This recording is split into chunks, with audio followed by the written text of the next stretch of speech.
దసరా నాడు పెద్దలకు జమ్మి పెట్టి కాళ్ళు మొక్కుతారు పిల్లలు. సల్లగా బతుకమని దీవించి 100-200 చేతులు పెడతారు. జరంత పెద్దోళ్ళైతే కూసబెట్టి ఇంత మందు పోస్తారు మర్యాదకు.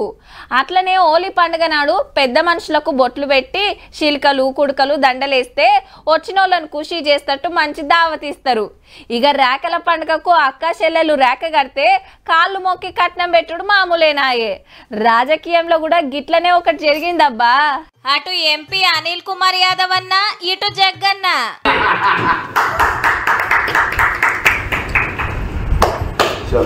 వరెవ్వా, సారు మెడలున్న బంగారు గొలుసు తీసి ఎంపీ మెడలేసిండు. ఎమటే కాళ్ళు మొక్కితే దీవెనార్తి పెట్టిండు. పండుగ పూట కొత్త ఎంపీ గారికి జగ్గారెడ్డి సార్ ఇచ్చిన గిఫ్ట్ అన్నట్టు.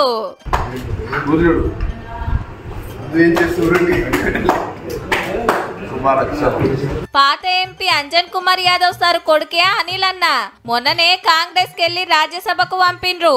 పండుగ నాడు గాంధీ భవన్ ల జగ్గన్నకు శుభాకాంక్షలు చెప్తానికొచ్చి దీవెనార్తితో పాటు బంగారు గొలుసు కూడా ఇస్తే సంబురపడతా అన్నాడట.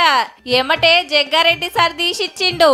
ఎన్ని తులాలు ఉంటదో గాని ఉగాదికి యువ ఎంపీ గారికి సీనియర్ ఎమ్మెల్యే ఇచ్చిన గిఫ్ట్ అయితే అద్దిరిందబ్బా.